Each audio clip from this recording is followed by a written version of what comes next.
सब लोग बता रहे हैं, मैं भी एक प्रसंग रखूं। मैंने आचार्य श्री से बात की, बैठा हुआ था आचार्य श्री के पास। आचार्य श्री से मैंने कहा, सब लोग कह रहे थे कि आप बात करो, मैंने की।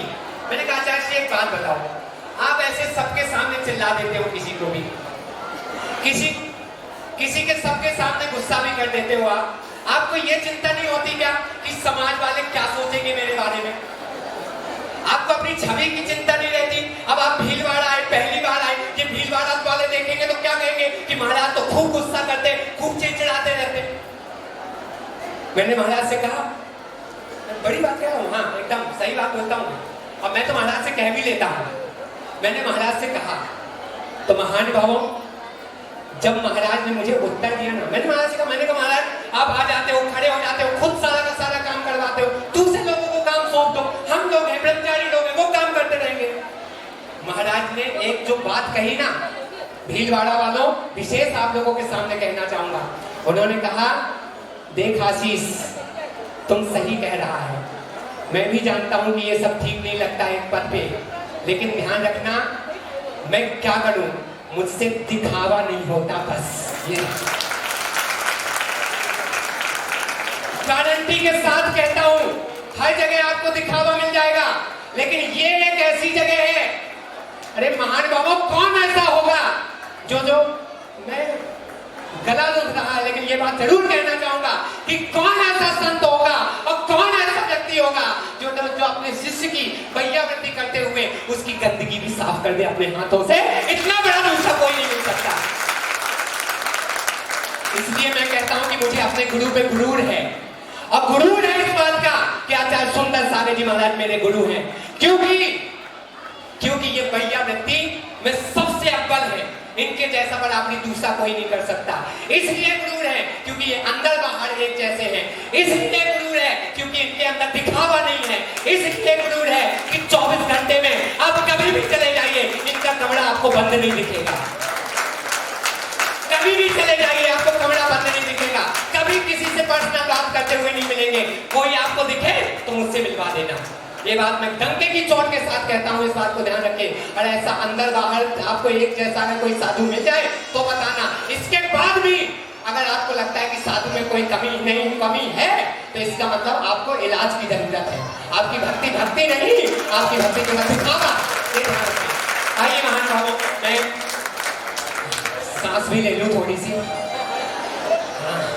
आइए, निवेदन कर रहा हूँ कोटि कोटि इस सरलता की मूर्ति में। लोग कहते हैं कि आचार्य श्री डांटते रहते हैं, कितना डांटते हैं। महान भावों, तुमने डांट देखी है, जितना डांटते हैं उसका कई गुना ज्यादा प्यार करते हैं, तब जाकर के ये भीड़ यहाँ पे दिखाई दे रही है। आइए, ऐसी वात्सल्य सम्राट के चरणों में हम कोटि कोटि नमोस्तु करते हुए निवेदन करते हैं कि गुरुदेव, नामकरण प्रक्रिया आपके मुखार बिंदु से संपन्न हो, और नामकरण के पश्चात अध्यक्ष महोदय का अध्यक्षीय उद्बोधन यहाँ पर होगा। उस उद्बोधन के लिए भी उनसे निवेदन रहेगा। नमोस्तु।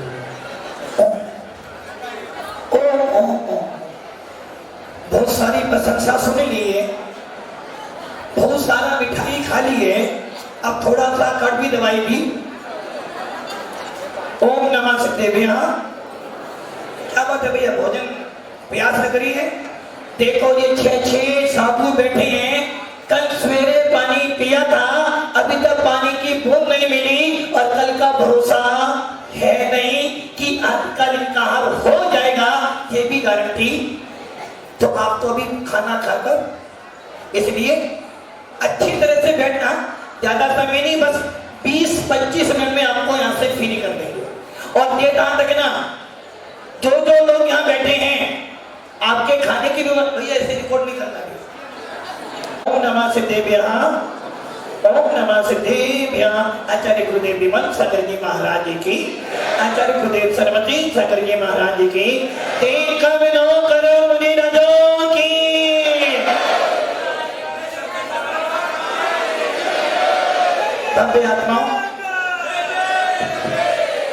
भव्य आत्माओं सुन रहे थे वाणी, देख रहे थे महावीर का भेष, चिंतन कर रहे थे अपनी आत्मा का, और इन नेत्रों से देख रहे थे कि कभी भगवान महावीर भी ऐसे ही निर्गत बने थे जैसे निर्गताज बनने के लिए यहाँ विराजमान मुनिराज बैठे हैं।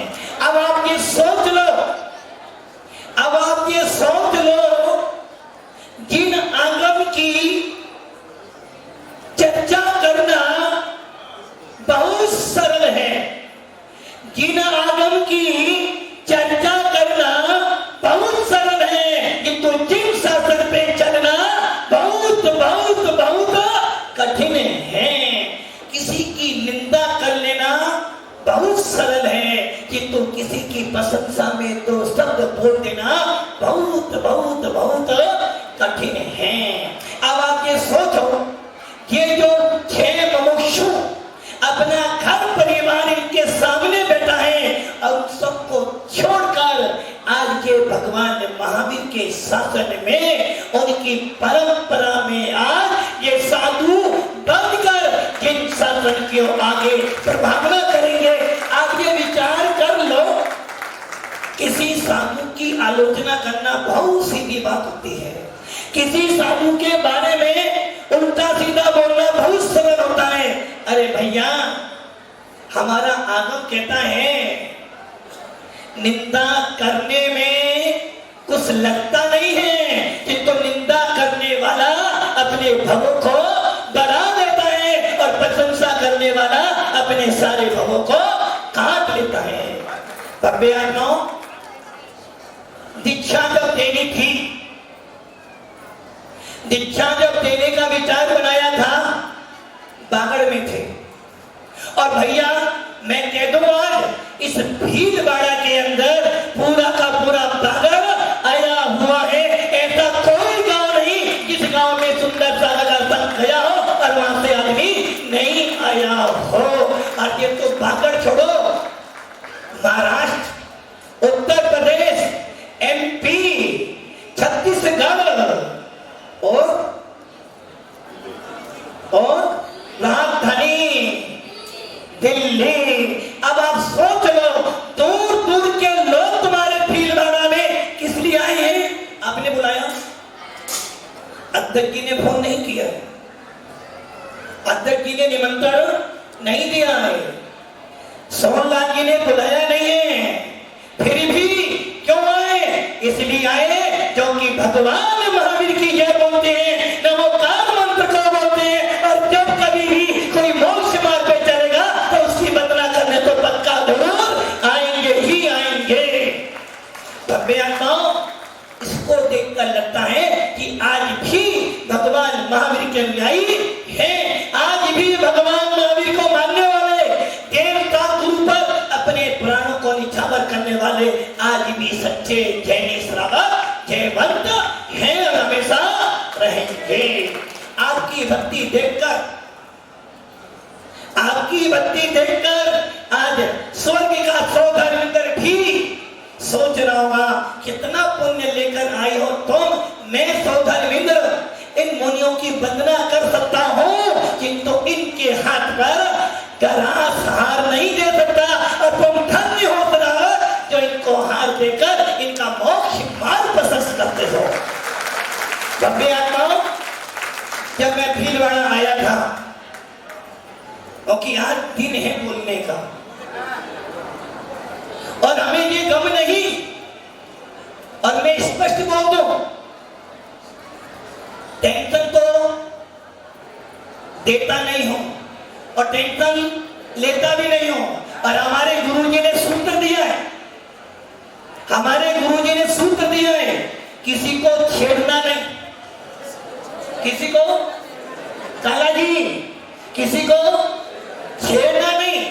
छेड़ोगे तो आप मुझे मां, किंतु इतना भी है, यदि कोई हमें छेड़ देता है तो उसे छोड़ते भी नहीं। छेड़ना हमारा काम नहीं। यदि किसी ने हमें छेड़ा है तो उसकी बात को सियातवाद शैली से, अनेकांतवाद शैली से प्रमाण सहित आपके सामने परोसेंगे।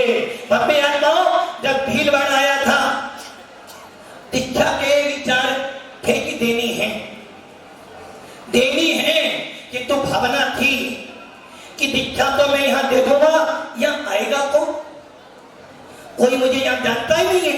अध्यक्ष जी बोले महाराज नहीं हो, पहली बार आए हो, पहली बार आए हो, और पहली बार आए हो, ज्यादा परिचय आपसे है नहीं, किंतु फिर भी दीक्षा को और यहाँ की परंपरा भीड़ भड़ा की अलग है। पहले जानते हैं, फिर पहचानते हैं और फिर मानते हैं।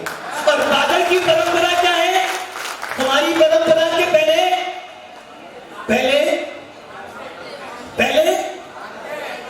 नहीं, भीड़ भाड़ों की कैसी बनता है? पहले जानते हैं, फिर पहचानते हैं और फिर मानते हैं। और बादल के लोग कहते हैं पहले मानते हैं, पहले पूजते हैं और फिर परिचय बनाते हैं। इसलिए बादल सुपर हिट है। और मम्मी आता भीड़ भाड़ा जब आया था, और मैं आज के इस दिन पर जिनको दिल से याद करता हूं, और वो भी मुझे दिल से याद करते हैं, जिन्हें मैं दिल से याद करता हूं वो भी मुझे दिल से याद करते हैं। ऐसे आचार्य विशुद्ध सागर जी महाराज जी को याद करता हूं कि उन्होंने रतलाम में जब हम 8 दिन साथ में रहे, अरे भैया साधु की निंदा करने वाले लोग मिल जाएंगे, साधुओं पे टिप्पणी करने वाले लाखों मिल जाएंगे, किंतु रतलाम के अंदर 2 महासंतों का आगमन देखा होगा जिसने, ऐसा विश्व के अंदर पहली बार हुआ होगा कि एक आचार्य दूसरे आचार्य की जय बोले और दूसरा आचार्य उनकी जय बोले। ऐसा ठीक शासन का वास्तव तुम्हें कहीं देखने को नहीं मिलेगा। इसीलिए कहते हैं जिन शासन जयवंत रहेगा और जयवंत है।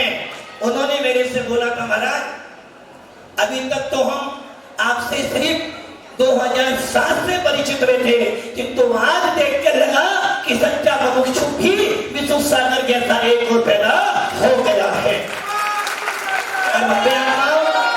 उन्होंने हमसे बोला था महाराज भीलवाड़ा जाना और कहाँ जाना? हाउसिंग बॉडी जाना। और मैंने बोला था महाराज दीक्षा को देने, बोले महाराज मैं भी देकर आया हूं साथ, तो तुम भी मेरे ही भाई हो, साथ तुम भी देके आना। और मम्मी आता हूं साथ तो दीक्षा हो गई जीवित है, और 8वां समाधि कर स्वर्ग में बैठ के सारा हाल देख रहा है। जिस समय वो दीक्षा दी थी, जब भी टिप्पण हुई थी, जिस समय पवन जी आए थे उस समय भी टिप्पण हुई थी महाराज क्या कर रहे हो? किंतु भव्य आत्माओं जब उस सागर ने 3 दिन अपनी साधना करी तो पूरी समाज ने नहीं, पूरे दिगंबर जैन समाज ने उनको नमस्कार भी किया था। और आज जब दीक्षा देने जा रहा हूं, जब भी टिप्पणी तो भोग सुना तो भोग, किंतु हमारे गुरुजी ने बहुत बताई थी बेटा सुनना सबकी करना नहीं। वो तुम करते हो, सुनते हो महाराज की, करते हो मन की, किंतु साधु संत करते हैं, सुनते हैं सबकी, करते हैं जिन शासन के अनुसार की। इसलिए जयवंत रहते हैं। भक्ति आपको बहुत सुना था। हमारे सुधाकर भैया जो आए, मुझे उम्मीद नहीं थी कि वो दीक्षा अभी लेंगे, क्योंकि रतलाम में बोल के गए थे महाराज सिंगर जी जाओगे तो दीक्षा लूंगा, किंतु आज दिल से कहता हूं कि उसने दिल में सुंदर सागर को बसाया और 1 मिनट में अपनी दीक्षा पक्की कर ली कि महाराज मैं तो आ रहा हूं, आपको जो करना करो, मैं तो मुट्ठी भर चावल और 100 ग्राम लौंग लेकर आऊंगा, मेरी दीक्षा करा देना। भव्य आत्माओं आज उसने अपना शिष्टत्व अपना स्थापित कर दिया कि मैं गुरु का शिष्य हूं और ठीक शासन की भावना करूंगा। हमारे फिरोजाबाद वाले भैया मैं नहीं जानता था, समयमती माता जी के भैया, और आज वो निर्गत मुनि बनकर बैठे हैं। हमारे सोमलाल जी जिस बुढ़ापे में उनको घर में आराम करना चाहिए, उस उम्र में छुल्लक बनकर अपनी आत्मा की साधना करने जा रहे हैं। हमारी मधु रानी जो हमारे भरत सागर का पुण्य है, और मैं तो बोल दो मेरा कुछ भी नहीं है। जितने साधु बैठे ना जन्म पर देखो, वो जो हंस रही ना, वो ऐसे महाराज की माता जी हैं, जानते हो, जिनके ऊपर विशुद्ध सागर ने संस्कार करे, प्रमुख सागर, और ये प्रमुख सागर की माँ है तो हमारी भी माँ जैसी ही है। और मेरा सौभाग्य है, मुझे एक नहीं, दो माँ नहीं, मुझे सारी माँ मिली है, इतनी सारी माँ मिली है जो मेरा पालन पोषण अपने आप कर देती है। और भव्य आत्माओं, ये सारी माताएंगी, भव्य आत्माओं, ये ध्यान रखना, ये जो मधुरानी है ना, अकेली यही नहीं, ये पूरा संग मेरा नहीं है, बस 2 जनों की कृपा मेरे पर है। और मैं कोई भी नगर में जाता हूं, मेरा काम 0 से शुरू होता है, 0 से, ये सब जानते हैं।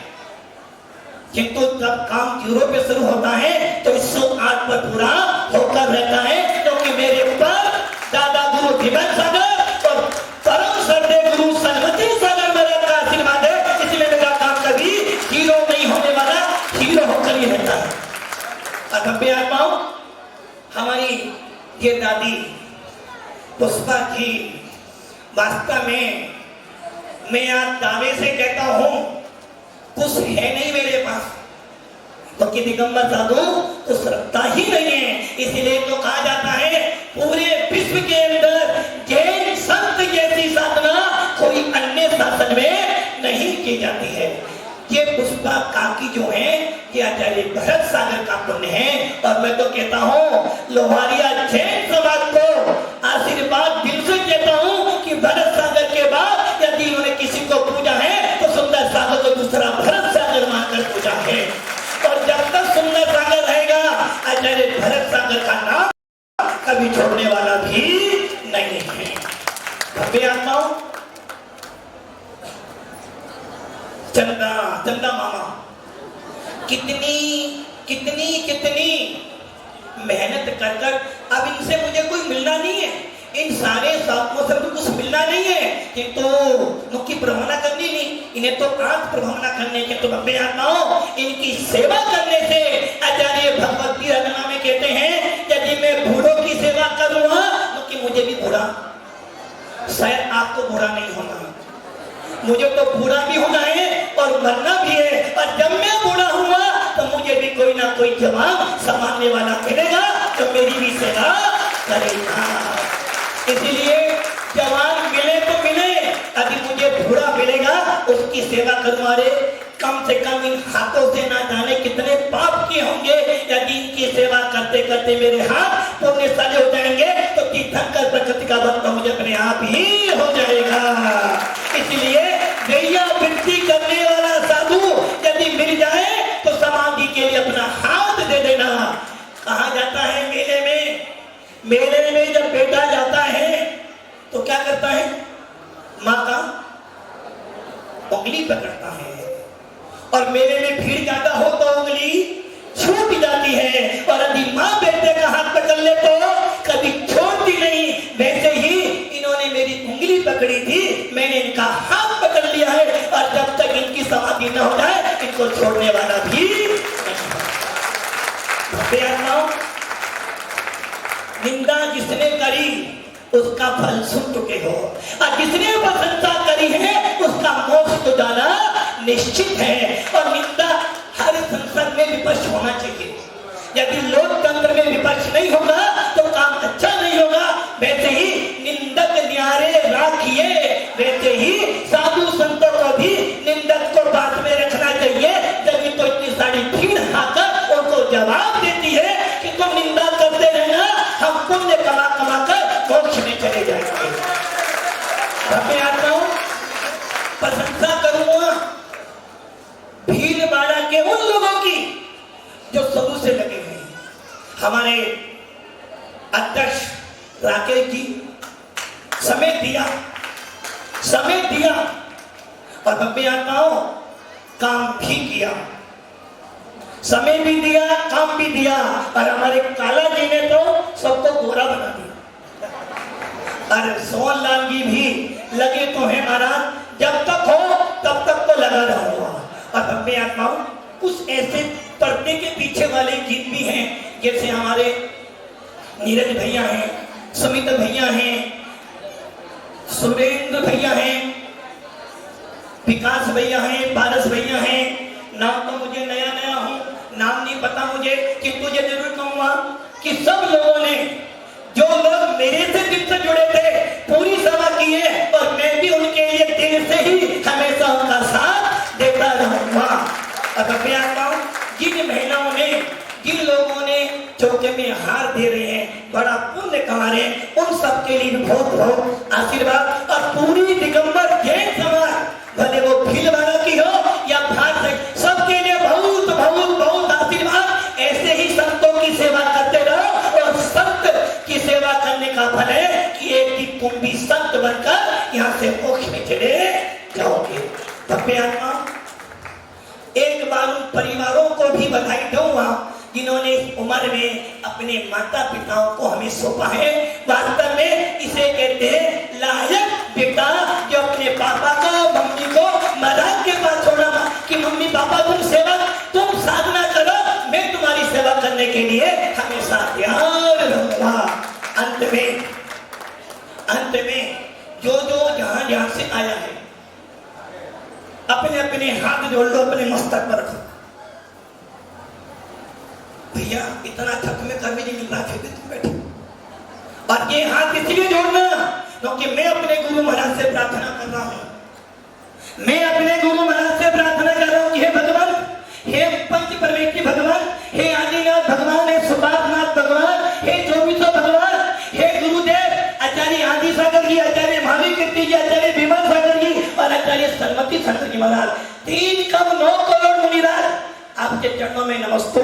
और जितने जिन शासन के भक्त हैं उन सबके लिए आशीर्वाद। ये सारे भक्त जिन शासन को मानने वाले हैं, जो बाहर खड़े हैं, वो सब भी जिन शासन के अनुयायी हैं, हे भगवान, हे गुरुदेव, इनके घर में कभी खाने की कमी ना पड़े। इनके घर में यदि साधु संत आ जाए तो ये भावना भाई साईं इतना दीजिए या मैं कुटुंब समाए, मैं भी भूखा ना रहूं, साधु ना भूखा जाए। हे भगवान, इनके घर में कभी धन की कमी ना हो, इनके घर में कभी खाने की कमी ना हो। और जब जब दिगंबर साधु आ जाए तो ये अपना सर्वस्व उनके चरणों में समर्पित कर दे। ओम नमः। अब नंबर चलता है इन मुमुक्षुओं के नाम। किस नाम से बुलाओगे? सुधाकर महाराज जी आ जाओ, यही बुलाओगे?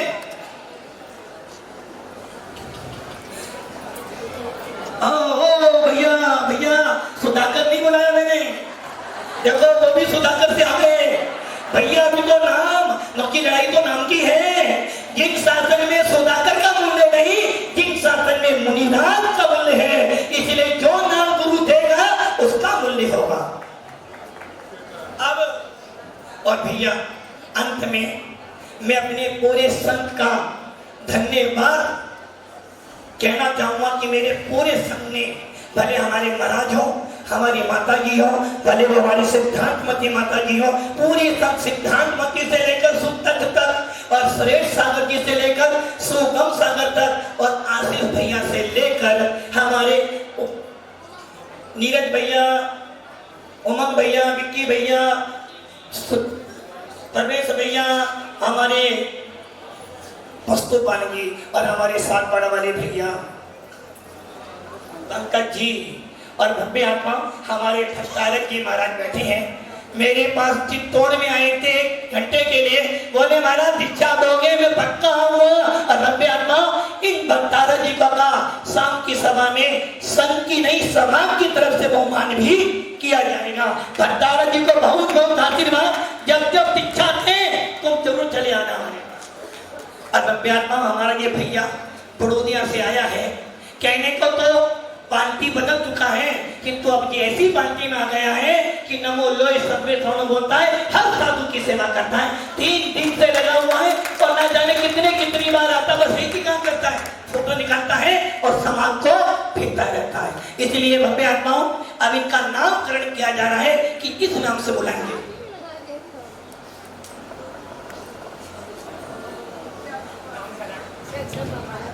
और 5 मिनट। हेलो। नामकरण के पूर्व हमारे हाउसिंग बोर्ड समाज के यशस्वी अध्यक्ष मात्र 3 मिनट के अंदर अपनी बात यहाँ पर रखेंगे। एक बार जोरदार तालियों से आप सभी लोग स्वागत कीजिए। यह अध्यक्ष उद्बोधन अध्यक्ष